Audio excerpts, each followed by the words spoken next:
Saan ka ba galing? Ha? Akala ko tutulong ka lang sa ospital. Hanay, si Gob. Si Gob ang nagpasunog ng ospital. Ha? Si Gob? Ay, napakasama niya. Hindi niya inisip yung mga taong masasaktan. Hindi ko na po ito pwedeng palagpasin pa.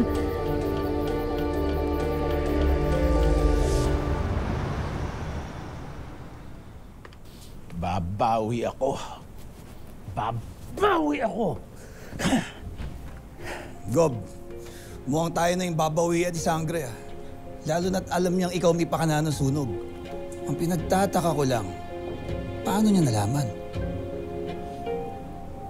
Hindi ko alam at wala akong pakialam. Wala naman siyang ebidensya laban sa akin. Pero Gob, sinugod niya tayo.